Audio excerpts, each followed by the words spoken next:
प्यारे बच्चों, आप जी का इस चैनल ते स्वागत है। अज असी 11वीं जमात की पाठ पुस्तक विच दर्ज कहानी पढ़ांगे लालसा दी चक्की। ये शहर दे विच एक लालची बंदा रहिंदा सी।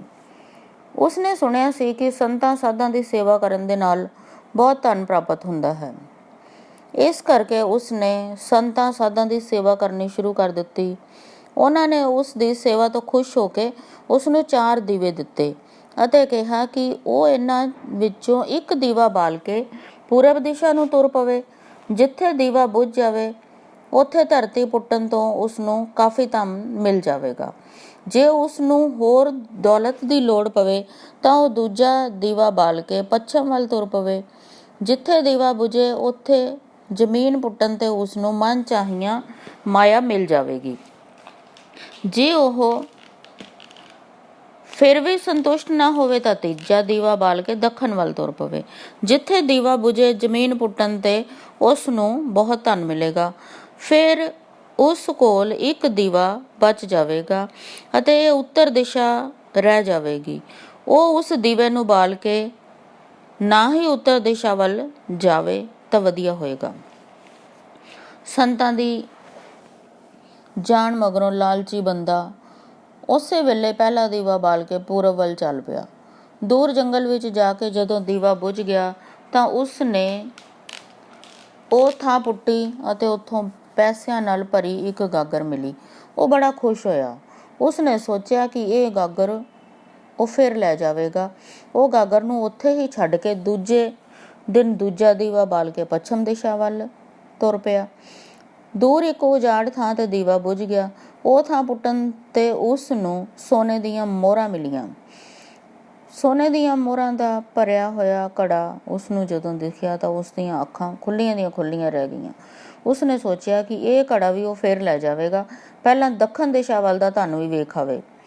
ਉਹ ਅਗਲੇ ਦਿਨ ਤੀਜਾ ਦੀਵਾ ਬਾਲ ਕੇ ਦੱਖਣ ਦਿਸ਼ਾ ਵੱਲ ਚੱਲ ਪਿਆ। ਦੀਵਾ ਇੱਕ ਮੈਦਾਨ ਵਿੱਚ ਜਾ ਕੇ ਬੁਝ ਗਿਆ। ਪੁੱਟਣ ਤੇ ਉਸ ਨੂੰ ਹੀਰੇ ਮੋਤੀਆਂ ਨਾਲ ਭਰੀਆਂ ਪੇਟੀਆਂ ਦਿਸੀਆਂ। ਉਸਨੇ ਸੋਚਿਆ ਕਿ ਜੇ ਇਹਨਾਂ ਤਿੰਨਾਂ ਦਿਸ਼ਾਵਾਂ ਵਿੱਚ ਇੰਨਾ ਮਾਲ ਮਿਲ ਗਿਆ ਹੈ ਤਾਂ ਚੌਥੀ ਦਿਸ਼ਾ ਵਿੱਚ ਤਾਂ ਇਸ ਤੋਂ ਵੀ ਵੱਧ ਹੋਵੇਗਾ। ਉਸ ਨੂੰ ਖਿਆਲ ਆਇਆ ਕਿ ਉਸ ਦਿਸ਼ਾ ਵੱਲ ਜਾਣ ਤੋਂ ਸੰਤਾਂ ਨੇ ਰੋਕਿਆ ਸੀ। ਦੂਜੇ ਹੀ ਪਲ ਉਸਦੇ ਮਨ ਨੇ ਕਿਹਾ, ਹੋ ਸਕਦਾ ਹੈ ਉਹ ਦੌਲਤ ਸੰਤ ਆਪ ਰੱਖਣੀ ਚਾਹੁੰਦੇ ਹੋਣ, ਇਸ ਕਰਕੇ ਮੈਨੂੰ ਉਹਨਾਂ ਨੇ ਛੇਤੀ ਉਸ ਦਿਸ਼ਾ ਵੱਲ ਜਾਣ ਤੋਂ ਇਨਕਾਰ ਕੀਤਾ ਤੇ ਮੈਨੂੰ ਚਾਹੀਦਾ ਹੈ ਕਿ ਮੈਂ ਛੇਤੀ ਜਾਵਾਂ ਤੇ ਉਸ ਦੇ ਧਨ ਦੇ ਉੱਤੇ ਵੀ ਕਬਜ਼ਾ ਕਰ ਲਵਾਂ। ਅਗਲੇ ਦਿਨ ਉਹ ਚੌਥਾ ਦੀਵਾ ਬਾਲ ਕੇ ਉੱਤਰ ਵੱਲ ਚੱਲ ਪਿਆ। ਦੂਰ ਅੱਗੇ ਇੱਕ ਮਹਿਲ ਕੋਲ ਜਾ ਕੇ ਦੀਵਾ ਬੁਝ ਗਿਆ। ਮਹਿਲ ਦਾ ਦਰਵਾਜ਼ਾ ਬੰਦ ਸੀ, ਜਿਹੜਾ ਉਸ ਦੇ ਧੱਕਾ ਮਾਰਨ ਤੇ ਖੁੱਲ ਗਿਆ। ਉਹ ਬੜਾ ਖੁਸ਼ ਹੋਇਆ ਕਿ ਮਹਿਲ ਉਸ ਲਈ ਹੀ ਹੈ। ਇਸੇ ਲਈ ਸੰਤਾਂ ਨੇ ਲੱਗਦਾ ਉਸ ਨੂੰ ਮਨਾ ਕੀਤਾ ਸੀ। ਉਹ ਹੁਣ ਪਹਿਲੀਆਂ 3 ਦਿਸ਼ਾਵਾਂ ਵਿੱਚੋਂ ਲੱਭਿਆ ਧਨ ਵੀ ਇੱਥੇ ਲਿਆ ਕੇ ਰੱਖਣ ਦੀਆਂ ਤਜਵੀਜ਼ਾਂ ਮਨ ਵਿੱਚ ਸੋਚਣ ਲੱਗਾ। ਉਹ ਮਹਿਲ ਦੇ ਅੰਦਰ ਵੜਿਆ ਤਾਂ ਦੇਖਿਆ ਕਿ ਉਸ ਦਾ ਕੋਈ ਕਮਰਾ ਹੀਰੇ ਮੋਤੀਆਂ ਨਾਲ, ਕੋਈ ਸੋਨੇ ਤੇ ਕੀਮਤੀ ਗਹਿਣਿਆਂ ਨਾਲ, ਬੇਅੰਤ ਧਨ ਨਾਲ ਭਰਿਆ ਹੋਇਆ ਸੀ। ਉਹ ਚੱਕਾ ਚੌਂਦ ਦੇਖ ਕੇ ਬਹੁਤ ਖੁਸ਼ ਹੋਇਆ। ਜਰਾ ਅੱਗੇ ਵਧਿਆ ਤਾਂ ਉਸ ਨੂੰ ਇੱਕ ਕਮਰੇ ਵਿੱਚ ਚੱਕੀ ਚੱਲਣ ਦੀ ਆਵਾਜ਼ ਸੁਣਾਈ ਦਿੱਤੀ। ਉਹ ਕਮਰੇ ਵਿੱਚ ਵੜ ਕੇ ਉਸਨੇ ਦੇਖਿਆ ਕਿ ਇੱਕ ਬੁੱਢਾ ਆਦਮੀ ਚੱਕੀ ਚਲਾ ਰਿਹਾ ਸੀ।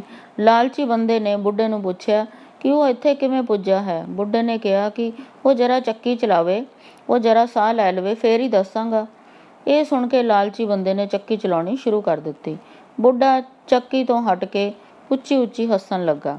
ਹੈਰਾਨ ਹੋਇਆ ਲਾਲਚੀ ਬੰਦਾ ਚੱਕੀ ਬੰਦ ਕਰਨ ਹੀ ਲੱਗਾ ਸੀ ਤੇ ਬੁੱਢੇ ਨੇ ਕਿਹਾ, ਖਬਰਦਾਰ ਇਹ ਚੱਕੀ ਬੰਦ ਨਾ ਕਰੀਂ।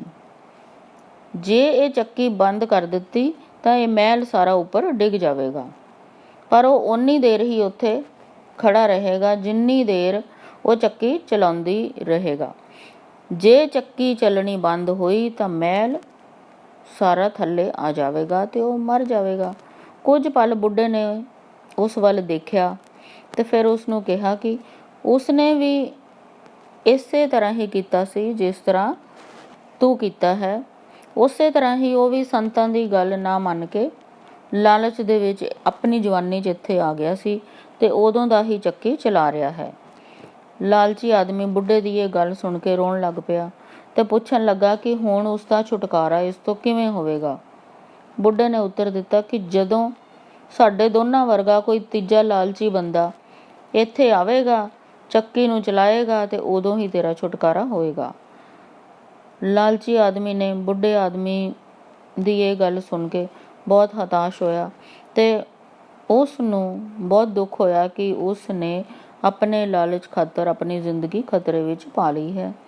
ਤੇ ਜਿਹੜਾ ਬੁੱਢਾ ਸੀ ਉਹ ਬਾਹਰ ਨੂੰ ਚਲਾ ਗਿਆ ਔਰ ਉੱਚੀ ਉੱਚੀ ਹੱਸਣ ਲੱਗ ਪਿਆ। ਇਸ ਲਈ ਸਾਨੂੰ ਬੱਚਿਓ ਕੀ ਸਿੱਖਿਆ ਮਿਲਦੀ ਹੈ ਕਿ ਲਾਲਚ ਬੁਰੀ ਬਲਾ ਹੈ। ਲਾਲਚ ਦੇ ਵਿੱਚ ਫਸ ਕੇ ਇਨਸਾਨ ਆਪਣਾ ਬਹੁਤ ਕੁਝ ਖੋ ਦਿੰਦਾ ਹੈ। ਧੰਨਵਾਦ ਬੱਚਿਓ।